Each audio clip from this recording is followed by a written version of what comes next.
आज से हम लोग शुरू करने जा रहे हैं वीबीए। वीबीए का फुल फॉर्म होता है विजुअल बेसिक एप्लीकेशन। वीबीए जैसा हमने लास्ट क्लास में पढ़ा था कि मैक्रो को एडिट करने के लिए सीखना पड़ता है। वीबीए एडवांस एक्सेल के ऊपर आता है, यानी जब एडवांस एक्सेल कंप्लीट होता है तब वहां से हम वीबीए पढ़ते हैं। वीबीए का अहम रोल होता है मैक्रो पे। अगर आप मैक्रो पे काम करोगे इन फ्यूचर कभी आगे चलकर तो आपको वीबीए पढ़ना पड़ता है। मैक्रो का जो भी कोड बैकएंड पे बनता है वो इसी भाषा का यूज करके बनाया जाता है। वीबीए माइक्रोसॉफ्ट का ही प्रोडक्ट है, यानी इसको अलग से इंस्टॉल नहीं करना। अगर आपने अपने लैपटॉप में एमएस ऑफिस इंस्टॉल कर रखा है तो इसका मतलब वीबीए ऑलरेडी इंस्टॉल्ड है। वीबीए एक्सेल की तरह कोई टूल नहीं है, ये एक प्रोग्रामिंग लैंग्वेज है। इस पे काम करने के लिए आपको इसको ऑन करना पड़ेगा और इसे ऑन करने के लिए इसका एडिटर चलाना होगा, और ये एडिटर आपको एक्सेल में मिलता है।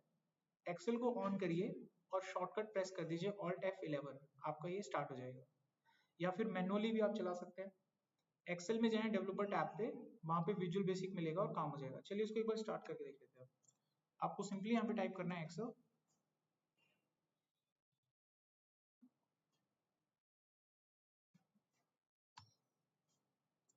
और इसी के अंदर वीबी होता है। जैसे शॉर्टकट मैंने बताया Alt F11, देखिए खुल गया। और नॉर्मली वैसे चलाना है तो डेवलपर टैब पे जाके ये विजुअल बेसिक, ये खुल गया। इन दोनों को मैं साइड बाय साइड लगा लेता हूँ ताकि कोडिंग कर पाए। इसको मैंने यहाँ साइड में लगा लिया और इस एक्सेल को यहाँ साइड में लगा लिया। यहाँ पर हमको कोड करना होता है। ओके देखो, वीबी स्टार्ट करना आ गया सबको। सिंपल तरीका है, ऐसे वीबी आपका स्टार्ट हो जाता है। अब टर्न आती है कोडिंग कहाँ करें। कोडिंग में तो करनी होगी कहीं। कोडिंग करने के लिए इसमें एक सेक्शन होता है, उसको बोलते हैं मॉड्यूल। मॉड्यूल सेक्शन चलाने से पहले पहले डिफरेंस एक बार देख लेते हैं कि वीबी और मैक्रो में क्या फर्क होता है। तो वे देखो मोटा मोटा आपको बताए थे, वीबी एक प्रोग्रामिंग लैंग्वेज है। उस लैंग्वेज का यूज करके जब आप कोई कोड बनाते हो तो उसको मैक्रो कहते हैं बस। वीबी क्या है? एक लैंग्वेज है। मैक्रो क्या है? कोड है। जब आप वीबी से कोई कोड बनाते हो तो फिर वो वीबी नहीं कहलाता, वो मैक्रो कहलाता है। अब यहाँ देखिए आपके पास वीबीए को यूज करने के पीछे का कारण है मैक्रो को एडिट करना। भविष्य में आप जब काम करोगे किसी ऑफिस या किसी इंडस्ट्री में तो वहां पर बने हुए मैक्रो आपको मिलते हैं। कभी उस मैक्रो में कोई गड़बड़ हो गया, कोई एरर आ गया तो आपको उसे डीबग करके ठीक करना होता है, और ये तभी पॉसिबल है जब आपको वीबी आ जाएगी। इसलिए वीबी पढ़ रहे हो आप लोग। दूसरा पॉइंट, वीबी को पढ़ने का मेन कारण ये भी होता है कि इससे हम मैक्रो पे काम कर पाते हैं और मैक्रो हमारे काम को कर देता है ऑटोमेट। तो एक्सेल के अंदर कोई भी चीज ऑटोमेट करने के लिए मैक्रो करना होता है, और मैक्रो के लिए वीबी सीखनी पड़ती है, और इससे आपके काम को मिल जाती है स्पीड। तो ये कुछ मेन कारण है जिसकी वजह से हम लोग यहाँ पर आज वीबी को पढ़ने वाले हैं। अब यहाँ पर अगली टर्म आती है मॉड्यूल। मॉड्यूल क्या होता है? मॉड्यूल वो एरिया होता है जहाँ से कमांड ऑपरेट की जाती है। चंद्रयान हुआ था ना 3, तो उसमें 3 सेक्शन थे। लूनार सेक्शन था, मॉड्यूल सेक्शन था, एक सेक्शन और था, नाम ध्यान नहीं आ रहा। तो जो मॉड्यूल सेक्शन होता था उसी के अंदर एस्ट्रोनॉट बैठते थे, वहीं से पूरी कमांड ऑपरेट होती थी, वहीं से चलता था वो सारा। उसको क्या बोलते थे? मॉड्यूल। तो इसी तरीके से मॉड्यूल होता है। मॉड्यूल के अंदर सारी कमांड ऑपरेट होती है, जो भी कोडिंग आप करोगे वो मॉड्यूल के अंदर की जाती है। अब सवाल आता है कि मॉड्यूल ये मिलेगा कहाँ पे? जब आप अपने वीबी को ऑन करते हैं तो वहां पर एक मेन्यू होता है इंसर्ट नाम का। उस मेन्यू में जब जाएंगे तो यहाँ पे मॉड्यूल मिल जाएगा। उस मॉड्यूल पे आप क्लिक कर देना, आपके पास एक एरिया आ जाएगा जहां पर आप अपने कोड को लिख सकते हैं। चलो इसको प्रैक्टिकली देखते। वीबी एरिया, मुझे कोड लिखना है। कोड लिखने के लिए मॉड्यूल चाहिए। इंसर्ट में जाओ, मॉड्यूल पे क्लिक करो, आ गया। यहाँ लिखते हैं कोड। क्लियर यहाँ तक? अब सवाल आता है कि पहला कोड कैसे बनाएं। हम अपना पहला मैक्रो का कोड बनाना चाहते हैं, रन करना चाहते हैं यहाँ पे। तो पहला मैक्रो का कोड कैसे बनेगा? मैक्रो का पहला कोड हो चाहे आखिरी कोड हो, बनता एक ही स्टेटमेंट से, वो होती है सब। उसके बाद लिखते हैं मैक्रो का नाम, कोई भी नाम आप दे सकते हैं। मैंने दे दिया इसका नाम मैक्रो 1, मैक्रो 2, मैक्रो 3, जो आपका मन करे। उसके बाद बस एंटर करना है, मैक्रो बन गया। अपना आप आ जाता है सब कुछ। समझ में आ गया? मैक्रो बन गया। ऐसे ही मैक्रो बनता है। ये खाली मैक्रो है, तो आपका पहला मैक्रो बन के तैयार हो चुका है, जो खाली है, इसमें कुछ नहीं है लिखने के लिए। अब मैं इसमें लिखना चाहता हूँ, एक मैसेज लिखना चाहते हैं। तो जब आप कोई मैसेज लिखते हो, ठीक है, तो उसके लिए हमारे पास एक स्टेटमेंट होती है मैसेज बॉक्स। आपको जो भी मैसेज देना है यहाँ पे लिख दो। मैंने लिख दिया हेलो, बस कोड कंप्लीट। अब टर्न आती है इसको रन करने की। तो कीबोर्ड में एक बटन होता है फंक्शनल की F5, वो दबा दीजिएगा, मैक्रो रन हो जाएगा। तो मुबारक हो, आपका पहला मैक्रो चल चुका है। इसी को बोलते हैं मैक्रो खत्म। अब आपको मैक्रो तो आता ही है, अब चला तो लोगे। कोडिंग धीरे धीरे सीखोगे तो इसको भरते रहना है। F5 कीबोर्ड से F5, F5 कीबोर्ड का ना चले तो ये ग्रीन बटन दबा देना, तब भी चल जाता है। ये ऊपर ग्रीन बटन आ है, तो यहाँ पर ये खत्म हो गया। सवाल है किसी का कोई? आगे देखिए नेक्स्ट, अगर मान लीजिए मेरे को 2 स्टेटमेंट चलानी है तो मैं फिर से लिख दूंगा मैसेज बॉक्स हाय। अभी जब चलाएंगे तो 2 मैसेज आएंगे, एक हेलो आएगा, एक हाय आएगा। अब मान लीजिए मेरे को पहली वाली कोड को चलाना नहीं है, तो मेरे पास 2 रास्ते हैं, या तो मैं इस कोड को डिलीट कर दूं या इसको कमिट कर दूं। कमिट कर देते हैं। तो कमिट कैसे किया जाता है, इसके आगे रैम लिख दो, इसको बोलते हैं कमिट। कमिट से क्या होता है, जो चीज आप कमिट करते हो वो रन नहीं होती, एग्जीक्यूट नहीं होती वो, तो इसका मतलब ये लाइन एग्जीक्यूट नहीं होगी, सिर्फ हाई मैसेज आएगा, काम हो गया। ओके, कमिट करने के 2 तरीके होते हैं, एक तो रैम लिख के, एक होता है सिंगल कोट्स लगा के, ऐसे भी कमिट होता है। अब दोनों में से कुछ भी रन नहीं होगा क्योंकि दोनों कमिट हो गए हैं। कमिट करी हुई चीज रन नहीं होती, देखिए कुछ भी नहीं हो रहा, रन कर रहा हूँ कुछ नहीं हो रहा। ठीक है, कमिट समझ में आ गया। अब आते हैं अगले मॉड्यूल पे। मान लो मेरे को कोड किसी और मैक्रो में लिखना है, नए मैक्रो में लिखना है, तो आप एक नया मैक्रो बना सकते हैं, या फिर आप चाहें तो कोड को यहीं पे कंटिन्यू कर सकते हैं। हम एक नया मैक्रो बनाते हैं, इंसर्ट पे जाएंगे, मॉड्यूल लेंगे, फिर से एक मैक्रो बनाएंगे, सब मैक्रो 2 मारेंगे, एंटर, बन गया मैक्रो। ठीक है, अब यहाँ पे कोड लिखते हैं। अब मैं आपको सिखाता हूँ सेल पे कैसे काम करते हैं। अभी तक मैंने आपको मैसेज बताया था एक पॉपअप विंडो के ऊपर, अब हम देखेंगे यहाँ पर किसी सेल के अंदर कैसे लिखते हैं। मान लीजिए मेरे को एक नाम है, कोई भी मैसेज है, वो सेल में एक्सेल के अंदर प्रिंट करना है कहीं पे भी, ठीक है। तो एक तरीका होता है सेल में प्रिंट करना। सेल क्या होता है, एक सिंगल ब्लॉक। एक होता है रेंज में प्रिंट करना। रेंज क्या होती है, मल्टीपल ब्लॉक्स, यानी कॉम्बिनेशन ऑफ ब्लॉक्स, सेल्स। तो ये रेंज होती है, ये सेल होता है। तो पहले मैं सेल में आपको प्रिंट करना बताता हूँ कि कैसे करना है। तो हम क्या करेंगे, यहाँ पर सेल को टारगेट करेंगे, तो उसके लिए कोड होता है सेल्स। अब मान लो मेरे को यहाँ लिखना है, यहाँ पे लिखना है कोई, ठीक है, तो इसको मैं कैसे पढ़ूंगा, रो और कॉलम ऐसे पढ़ा जाता है। पहले रो का नंबर डालना पड़ेगा, वो हो गया पहला, फिर डालना पड़ेगा कॉलम का नंबर, वो हो गया 2, पहली रो दूसरा कॉलम, ऐसे बताना है। अब उसके बाद डालेंगे वैल्यू, और वैल्यू में जो डालना है आप डाल दीजिए। मैं लिख दिया डेमो। अब कोड रन करूंगा तो हमारा डेमो आ जाएगा, लिखो। हाँ जी, लगा भी दी। अब तो चली गई, अब थोड़ी ना लगेगी। आगे देखिए नेक्स्ट यहाँ पर, नहीं इसमें ऐसा नहीं है, रेंज से ले सकते हैं, बट आपको अगर ए बी सी डी करके कॉलम लेना है, मान लीजिए आपको इसका कॉलम लेना है, इसका क्या नाम है D1, इसका कॉलम अगर आपको चाहिए तो कैसे लगता है, आप यहाँ पे ऐसे लगाएंगे, कॉलम लगा के D1 और वैल्यू ऐसे ले लीजिए। अभी जब रन करोगे तो यहाँ पे डाटा आ जाएगा, समझ आ गया। तो आप ऐसे भी ले सकते हैं, और दूसरा तरीका भी, जैसे भी आप चाहें वैसे आप डाटा ले सकते हैं। आपको वैल्यू लिख के दिखानी है, मान लीजिए इस सेल में मेरे को वैल्यू लिखनी है, क्या लिखेंगे, बताओ भाई। हाँ, ऐसे बताओ, ऐसे सेल कैसे बताओ, सेल से 3 3 करेक्ट। 3 3 में जाके जो भी नाम लिखना है लिख दो, मैंने लिख दिया डेमो, तो यहाँ पे डेमो प्रिंट हो गया। तो इसको बोलते हैं सेल में, ठीक है। अच्छा, अब हम बात करते हैं अगले मॉड्यूल के अगले कोड की, सब मैक्रो नंबर 3। अब मान लो मेरे को रेंज पे काम करना है, यानी एक से लेकर 10 तक में डाटा लिखना है, ठीक है। तो रेंज यूज करो, कहाँ से कहाँ तक लिखना है डाटा बता दो, A1 से A10 तक, नॉर्मली एक्सेल की तरह लिखो। क्या चीज लिखनी है, वैल्यू में डाल दो डेमो, तो 1 से लेकर A10 तक वो डेमो लिख देगा सब जगह। ये तो आपके हाथ में था ना, कितना ही बना लो। अगर मैं इसको E10 कर देता तो E10 तक छाप देता, एक साथ डाटा चला जाता है। इसको क्या बोलते हैं हम लोग, रेंज बोलते हैं। तो रेंज हो गया आपका, वो हो गया, सेल हो गया, ठीक है।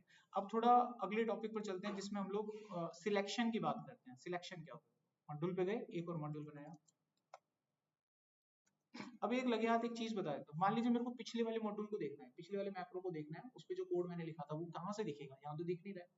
मैंने अभी 3 मैक्रो बना चुका था, मैक्रो 1 2 3, वो मुझे कहाँ दिखेंगे। आपको क्या करना है, वीबी की विंडो पे आना है, कंट्रोल आर दबाना है। कंट्रोल आर दबाएंगे तो सारे मॉड्यूल यहाँ पर आ जाएंगे, किसी भी मॉड्यूल पे डबल क्लिक करके आप उसका कोड दोबारा देख सकते हैं। समझ गए बात, तो कभी भी आप ऐसे कोड को वापस देख सकते हैं। अभी चलते हैं अपने इसी मैक्रो नंबर 4 पे। अब मैं बात कर रहा हूँ एक अगले टॉपिक की, जिसका काम होगा, जिस सेल को मैं सिलेक्ट करूंगा वहीं पे जाके काम हो जाएगा। अभी क्या होता था कि जिस सेल का नाम आप लिखते थे वहां पे जाके कोड एग्जीक्यूट होता था। इस बार ऐसा नहीं होना चाहिए, इस बार होना चाहिए कि जिस सेल को मैं सिलेक्ट करूँ काम वहां पे हो। इसके लिए हम एक कोड लिखते हैं, उसको बोलते हैं सिलेक्शन। जो भी लिखना है वैल्यू में डाल दीजिए आप, तो ये काम बन जाएगा आपका। मैंने यहाँ पर इस सेल को सिलेक्ट किया तो डेमो यहीं पे आएगा। अगर मैंने यहाँ सिलेक्ट किया तो डेमो यहाँ पे आएगा। अगर मैं इन सबको सिलेक्ट कर लूँ तो डेमो यहाँ पे आ जाएगा। अगर मैं किसी और शीट पे जाके यहाँ पे रख दूँ अपने पॉइंटर को तो डेमो यहाँ आ जाए। अरे जहाँ तुम्हारा पॉइंटर वहां पे डेमो, इसको बोलते हैं सिलेक्शन। अब हम बात करते हैं कुछ प्रॉपर्टीज की। देखिए जब भी आप वीबीए पे लास्ट क्लास में जब आपने मैक्रो पढ़े थे तो हम लोग कहाँ पर जाकर अटके थे, जब हमने मैक्रो को एडिट किया था। और एडिट में कहाँ अटके थे, जब हम मैक्रो से अपने डाटा को फॉर्मेट कर रहे थे, फॉन्ट को चेंज करना, कलर को चेंज करना। तो वो सारी बेसिक प्रॉपर्टीज मैं अभी बताने जा रहा हूँ आपको, ध्यान से देखिएगा। मान लीजिए मैं चाहता हूँ कि जिस सेल को हम सिलेक्ट करें उसका कलर चेंज हो जाए, उसका फॉन्ट कलर चेंज हो जाए। तो किसी भी डाटा का फॉन्ट कलर कैसे चेंज करते हैं, आप लिखेंगे selection dot font dot colour. यहाँ पर कलर का नाम लिख देंगे आप। कलर का जो भी नाम आप लिखेंगे, सबसे पहले लिखेंगे वीबी, उसके बाद अपने कलर का नाम, जो भी आपको कलर पसंद है उसका नाम लिख सकते हैं। तो ऑब्वियसली आप लोग रेड ही बोलोगे, तो मैं रेड लिख देता हूँ। अभी हम क्या चलाते हैं, कोड को चला के देखते हैं। मैंने इस सेल को सिलेक्ट किया, रन किया, तो ये लाल हो गया। आप जितने डाटा सिलेक्ट करेंगे, बटन दबाएंगे, वो रेड हो जाएगा। तो इस तरीके से हम फॉन्ट का कलर चेंज कर सकते हैं। आप रेड की जगह ग्रीन करो, ब्लू करो, पीला करो, जो मन करे। हम ब्लू करते हैं, ब्लू आपको समझ नहीं आएगा इतना, ग्रीन करते हैं। तो अभी मैं ये डाटा सिलेक्ट करता हूँ, तो ये आपका ग्रीन हो चुका होगा, दिख रहा है? ठीक है भाई।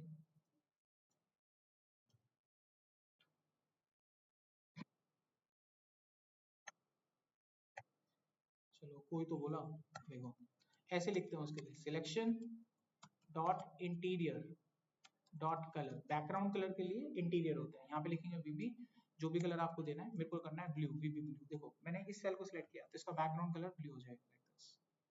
जिसको भी सिलेक्ट करोगे ब्लू हो जाएगा, एक से ज्यादा सिलेक्ट करोगे तो उन सबका ब्लू हो जाएगा।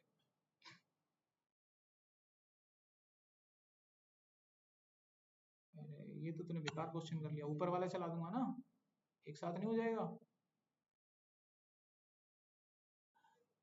चलो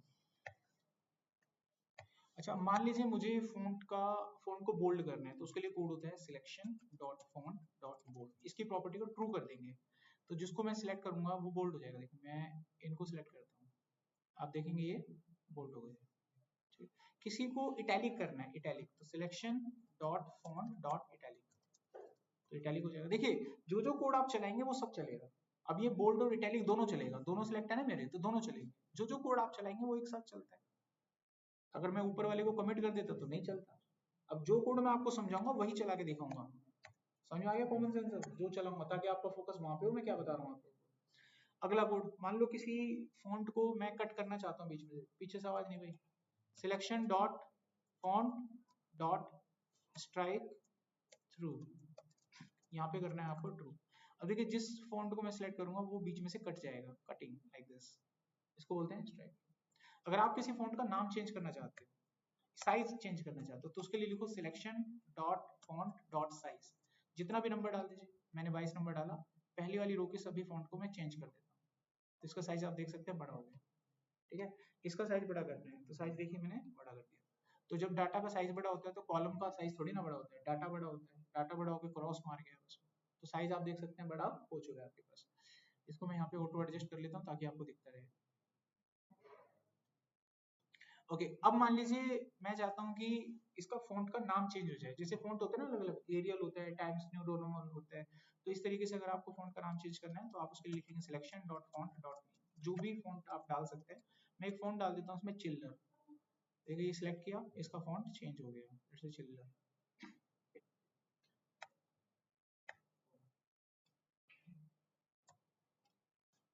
तो अगला हमारा टॉपिक है डेटा टाइप।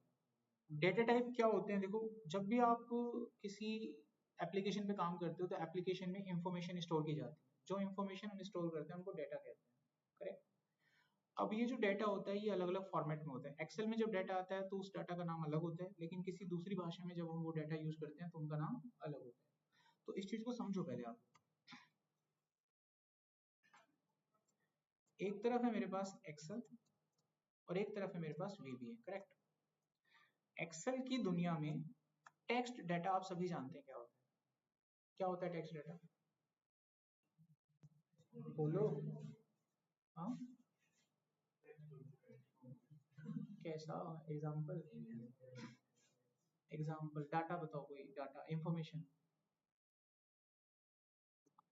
ये होता है एग्जाम्पल, ये इससे नहीं गया ना, ये होता है एग्जाम्पल।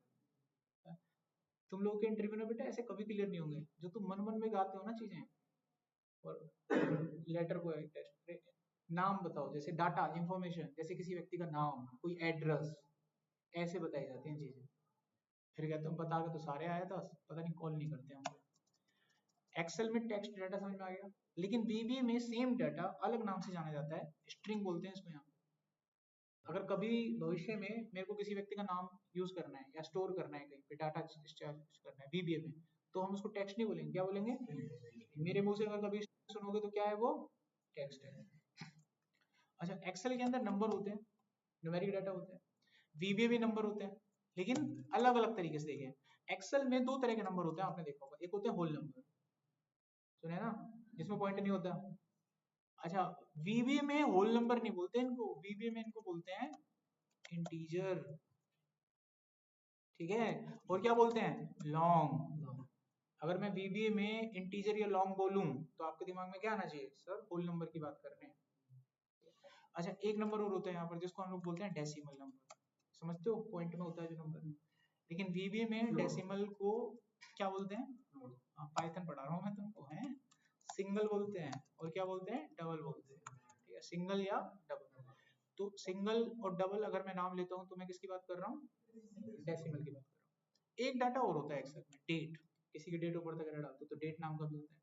अच्छा, वीबीए में इसको डेट ही बोलते हैं, वीबीए में इसको क्या बोलते हैं? डेट ही बोला जाता है। तो ये डाटा टाइप है, इनका याद रखना, दिमाग में रख लो, अपना सिस्टम बैठा के याद होने चाहिए, ठीक है। अब आगे बढ़ते हैं, इन पे प्रैक्टिकल करते हैं, चलिए।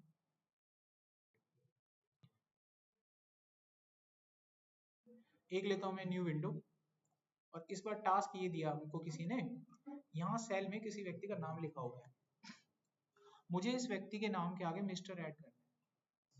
क्या ऐड करना है हमको? तो ये काम करें कैसे? ये काम हमको कोडिंग से करने के लिए कहा गया। तो क्या करेंगे? एक मैक्रो बनाएंगे, पहले तो एक मैक्रो बना लो, बन गया। आप इस डाटा को किसी तरीके से वीबीए में लेके आओ, जब तक ये डाटा वीबीए में आएगा नहीं, आप काम नहीं कर पाओगे। इस डाटा को कहाँ लेकर आना है हमको? अपने वीबीए में लेकर आना है। तो वीबीए में ये डाटा लाने के लिए सबसे पहले मुझे मेमोरी बनानी पड़ेगी। क्या बनानी पड़ेगी? जब तक आप मेमोरी क्रिएट नहीं करोगे, ये डाटा वहां पर आएगा, ठीक है। आप लोग जब किसी, जैसे किसी नए स्टूडेंट को मुझे यहाँ पर बैठाना है, तो मुझे यहाँ उसे बैठाने के लिए व्यवस्था करनी होगी, मेमोरी बनानी होगी, स्पेस बनाना होगा। अगर यहाँ पर स्पेस होगा तभी तो बैठेगा वो, समझ आ रहा है बात? ऐसे ही किसी डाटा को वीबीए में लाना है ना, किसी प्रोग्रामिंग लैंग्वेज में, तो सबसे पहले मेमोरी क्रिएट करना होता है। मेमोरी क्रिएट करते हो तभी वो डाटा उसमें जाके सेव होता है, उससे पहले सेव नहीं होता है। अब जब हम कोई मेमोरी बनाते हैं, कोई जगह बनाते हैं, तो उसको नाम देते हैं। क्या देते हैं उसको? हम एक नाम देते हैं। कहीं पर भी जहां आप डाटा स्टोर करते हो, कहाँ, कोई आपसे पूछे डाटा कहाँ स्टोर होता है, क्या बोलोगे? मेमोरी में होता है। मेमोरी में जब डाटा स्टोर करते हैं तो हम मेमोरी को क्या देते हैं? एक नाम देते हैं। उस नाम को, जो नाम हम देते हैं, उसी को वेरिएबल कहते हैं। क्या कहते हैं? ये टर्म, ये नाम आपने कई बार सुना होगा प्रोग्रामिंग की दुनिया में, कि वेरिएबल। वेरिएबल क्या होता है? मेमोरी का नाम। इसका क्या यूज होता है? इसमें डाटा स्टोर किया जाता है। वेरिएबल क्यों बनाते हैं? डाटा को स्टोर करने के लिए। वेरिएबल क्या होता है? मेमोरी का नाम। दो चीजें हैं, ध्यान रखिए। कोई पूछे वेरिएबल क्यों बनाते हैं? डाटा को स्टोर करने के लिए। क्या होता है ये? मेमोरी का नाम होता है, ठीक है। वेरिएबल का एक चीज और होता है, इसको बोलते हैं टाइप। वेरिएबल अलग अलग टाइप के होते हैं। जिस टाइप का वेरिएबल आप बनाओगे उसमें वही डाटा जाएगा, जिस टाइप का वेरिएबल आप बनाओगे उसमें वही डाटा जाएगा। इसको रियल लाइफ से कनेक्ट करते हैं, रियल लाइफ से, ठीक है। वेरिएबल क्यों बनाते हैं? किसी डाटा को स्टोर करने के लिए। तो रियल लाइफ में भी डाटा होता है, रियल लाइफ में भी तीन डाटा होते हैं। जैसे यहाँ पर तीन डाटा है ना, कौन कौन से तीन डाटा है यहाँ पर? टेक्स्ट होता है, नंबर होता है, डेट होता है। ऐसे रियल लाइफ में भी तीन डाटा होते हैं। कौन कौन से होते हैं? सॉलिड, लिक्विड और गैस। होता है कि नहीं होता है? सॉलिड, लिक्विड और गैस। इन डाटा को स्टोर करने के लिए भी वेरिएबल बनाए गए, जिनको हम लोग यहाँ पर कंटेनर बोलते हैं। क्या बोलते हैं? कंटेनर बोलते हैं, राइट। अगर आप किसी दुकान पे जाते हो और दुकान वाले को जाके बोलते हैं कि मुझे सरसों का तेल चाहिए, या फिर मुझे मिट्टी का तेल चाहिए, राइट, तो वो उसको किस में देगा? लिफाफे में देगा क्या? क्योंकि वो वेरिएबल उसको स्टोर नहीं कर सकता, वो कंटेनर उस तरह के डाटा को स्टोर नहीं कर सकता। तो वो किसका यूज करेगा? या तो बोतल का यूज करेगा, या आपसे टीन की बात करेगा, या आपसे बोतल की बात करेगा, या आपसे किसी को पोर्ट की बात करेगा, या पॉलिथीन में आपको देगा। बात समझ में आ रही है? अगर आप उसके पास जाकर बोलते हो कि मुझे 2 किलो पेट्रोल चाहिए, 2 लीटर पेट्रोल चाहिए, तो अब पन्नी में देगा तुम्हें? उड़ जाएगा धीरे धीरे। सीएनजी गैस मांगोगे तो पन्नी में आएगी नहीं, वो तो वैसे ही गायब हो जाएगी। तो क्या मांगेगा वो आपसे? किस डाटा की बात करेगा? सिलेंडर की बात करेगा ना। अभी कनेक्ट हो रहा है कुछ आप लोगों को? ऐसे ही कंप्यूटर में भी होता है, फाइनल। जैसे वहां उनके नाम दे रखे हैं ना हमने अलग अलग, सिलेंडर, बोतल दे रखे हैं ना। और जैसे ही मैंने कोई नाम दिया सिलेंडर, तो तुम्हारे दिमाग में आ गया कि इसमें किस तरह का डाटा जाता है। सिलेंडर में क्या होती है? गैस होती है। सिलेंडर में चीनी डालता है कोई?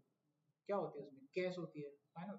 तो डाटा का नाम लेते ही आपके दिमाग में डाटा टाइप का नाम आ जाता है, वेरिएबल का नाम आ जाता है, कंटेनर का नाम आ जाता है। तो इसी तरीके से जब आप प्रोग्रामिंग भाषा पढ़ते हो तो डाटा टाइप से आपके दिमाग में डाटा आ जाना चाहिए।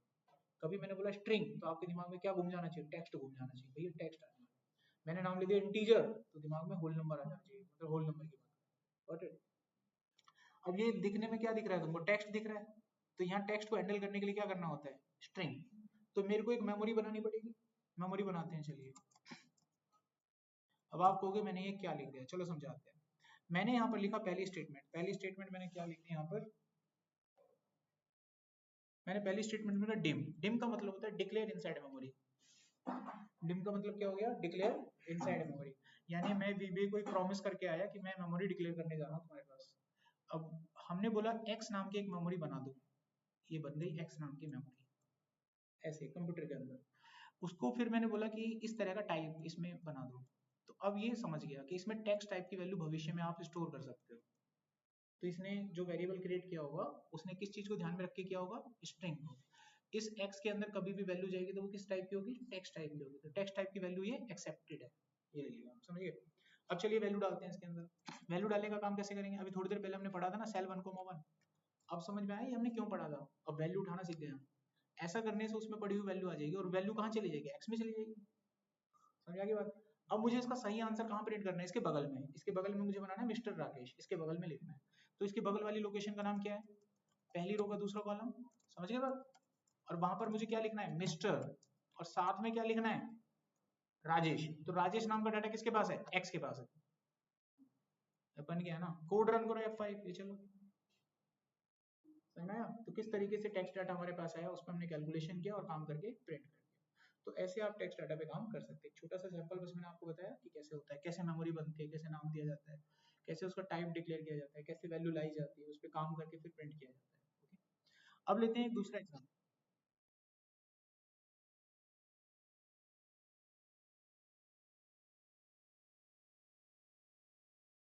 हाँ यहाँ पे 1 डाल दो, ये वहीं पे प्रिंट हो जाएगा।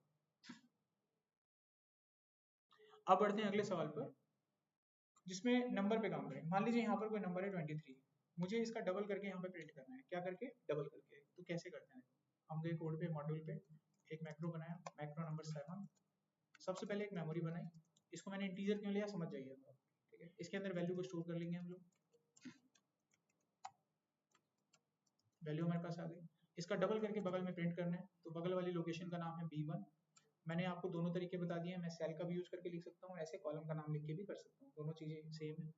अब मैं यहाँ पर उसकी वैल्यू को डबल करूंगा, यानी x गुना 2, आपका आंसर प्रिंट हो जाएगा। 23 का डबल वहाँ प्रिंट होगा 46, आप देखिए।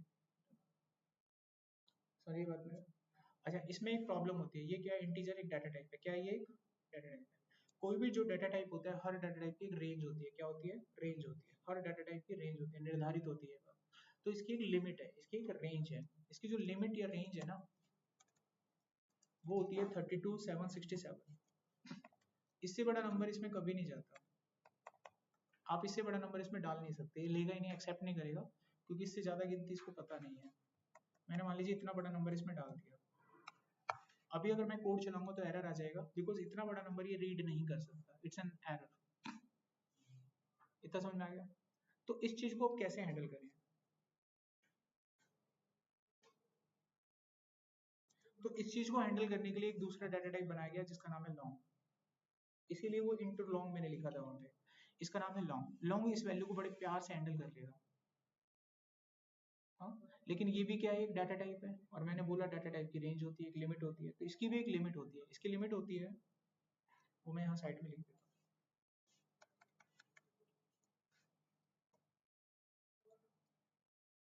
इसकी ये लिमिट होती है, इससे बड़ा नंबर अगर आ गया ना तो ये भी घबरा जाएगा। अभी तो छोटा नंबर है, पकड़ लेता है इसको, देखो अभी भी छोटा नंबर है, पकड़ लेगा। ये देखो ये हैंडल हो जाएगा, हो गया। लेकिन अगर नंबर बड़ा कर दिया ना मैंने, अब ये फेल हो जाएगा, ये फेल हो गया। इसकी भी क्या है, एक लिमिट होती है। डबल आगे आएगा, लॉन्ग खत्म हो गया ना, लिमिट खत्म हो गई ना इसकी, लॉन्ग की लिमिट खत्म हो गई ना, लॉन्ग में तो नहीं आएगा ना। कुछ आ रहा है समझ में,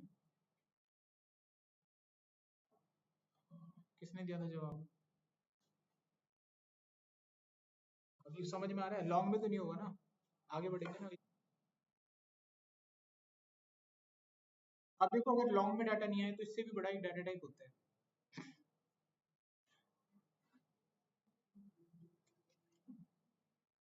इसीलिए ये सारे डाटा टाइप आपको बताएंगे, तब हम लोग यूज करते हैं not a double, we use a single.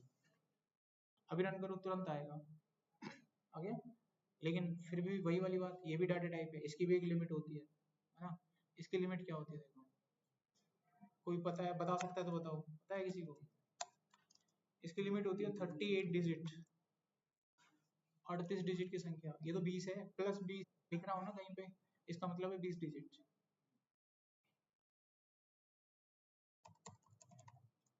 अभी कितनी हो गई? 33। आ जाएगा, 38 करता है ना एंड, तो आ गया ना। ये इसके हाथ पैर कब खुलेंगे? जब ये पार हो जाएगा 38 से। अभी कितनी हो गई? 43। अब ये घबरा जाएगा, ठीक है। तो ये ऐसे चलते हैं। अगर इसको भी हैंडल करना है तो इसके ऊपर भी एक डाटा टाइप होता है, उसका नाम होता है डबल। अब भाई ये कर लेगा इसको हैंडल, ये ना हैंडल हो गया। अब तुम इसमें जितनी तुम्हारी ताकत है ना उतना बड़ा नंबर लिखवा लो मेरे से, बोलो। जहाँ तुम कहोगे मैं रुक जाऊंगा, रुको और करूँ, होता है। अब मैंने एंटर किया, अब कितनी हो गई? 0 0 बता रहा है। चलो अब मैंने एंटर किया, बहुत सारी डिजिट मैंने लिख दी थी। अब मैं रन करता हूँ, आराम से आ जाएगा, आगे डाटा। अच्छा, एक बात इसमें देखना कि कितने डिजिट आ जाते हैं, फिर मैं तो बहुत सारी लिख रहा हूँ, ये सबको ले लेता है क्या? देखो कितनी सारी डिजिट मैंने लिख दी है ना, ये फिर भी ले लेता है। लेकिन इसकी भी लिमिट है, क्योंकि ये है तो डाटा टाइप ही, हर डाटा टाइप की लिमिट होती है, बात कभी मत भूलना, है ना। तो भाई इसकी लिमिट पता है कितनी होती है? 308 डिजिट। अब ये कितनी डिजिट है? क्या बिगड़ेगा इसका, आराम से ले लेता है, जब भी तो चल रहा है ये। लेकिन जैसे ही 308 से ऊपर जाओगे तो ये फेल हो जाएगा, है ना। तो ये इस तरीके से काम होता है हमारे पास। अब मैं आप लोगों से कुछ बेसिक सवाल, मान लो किसी सेल में मेरे पास एक नंबर है, छोटा सा ही नंबर है 4.3। अब इस नंबर का मेरे को डबल करके प्रिंट करना है। तो सभी लोग जानते हैं कैसे करेंगे, एक मेमोरी लेंगे। अब नंबर छोटा है तो इंटीजर में तो आ ही जाएगा, छोटा नंबर है आ जाएगा। तो हम इस नंबर को यहाँ पर स्टोर कर लेते हैं। अब इसका डबल करके हम बगल में प्रिंट कर देते हैं, कहाँ पे कर देते हैं? B1 में कर देते हैं। तो डबल करने के लिए 2 गुना x कर देते हैं। जब आप रन करोगे ना, जब आप रन करोगे तो पता है क्या होगा?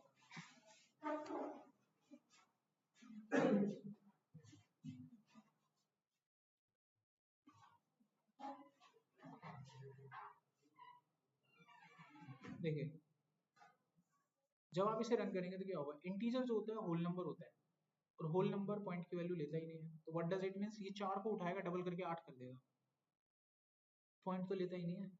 तो पॉइंट का नंबर हैंडल करने वाले केस को सिंगल बोलते हैं, याद आ रहा है कुछ? तो सिंगल यहाँ काम आता है, केवल बड़े नंबर पे काम आता है जरूरी नहीं है, यहाँ पे भी काम आता है। देखो अभी हो गया ना हैंडल, अब आप पॉइंट का नंबर भी हैंडल कर सकते हैं। अब एक प्रोग्राम बना के देखते हैं रियलिस्टिक। मान लीजिए किसी ने बोला कि एक प्रोग्राम बनाओ जिसमें एरिया ऑफ रेक्टेंगल निकालना है। तो रेक्टेंगल के 2 साइड होते हैं, एक होता है लेंथ और एक होती है ब्रेड्थ। लेंथ मान लीजिए 6 मीटर है, ब्रेड्थ 7 मीटर है, हमको इसका पेरीमीटर निकालना है यहाँ पे, करेक्ट। इसको कोडिंग से करना है, कोडिंग से VBA से करना है। तो कैसे करेंगे हम सिस्टमेटिकली? ये मैंने बनाया मैक्रो, मैंने यहाँ पर 2 वेरिएबल ले लिए, लेंथ ब्रेड्थ और एरिया के लिए एरिया। सभी का डाटा टाइप इंटीजर रख लिया। क्यों रख लिया इंटीजर? क्योंकि सभी नंबर होल नंबर है। अच्छा, लेंथ में वैल्यू स्टोर कर ली हमने यहाँ से, समझ रहे हो ना बात मेरा। अब ब्रेड्थ में वैल्यू स्टोर कर ली हमने ऐसे, दोनों वैल्यू आ गई। एरिया कैलकुलेट कर लिया, बचपन में पढ़ते आ रहे हैं ना, 10वीं क्लास 8वीं क्लास में, यही तो करा हमने। ये जमा घटा गुना भाग हो गया, निकल गया एरिया। अब इस वैल्यू को हम लोग वहां पे प्रिंट कर देंगे। कहाँ प्रिंट करना है? B4 में, निकल गया। अभी एक क्लिक, उत्तर आपके पास हो गया 42। ठीक है, अब इससे रिलेटेड 2-3 सवाल दूंगा, वो कर लेना। लेकिन अभी हम एक, चलो दे देता हूँ। तो डेट टाइप मैंने आपको पढ़ा दिए थे, इसमें 3 सवाल ही कर लेना। Find the volume of the cube, जैसे मैंने एरिया निकाला वैसे ही करते हैं। Find the simple interest, find the area of triangle. अब आते हैं आखिरी डाटा टाइप पे, जिसका नाम था डेट। तो देखो डेट में क्या होता है, जैसे मान लो किसी की डेट ऑफ बर्थ मेरे को स्टोर करनी है, यहाँ पे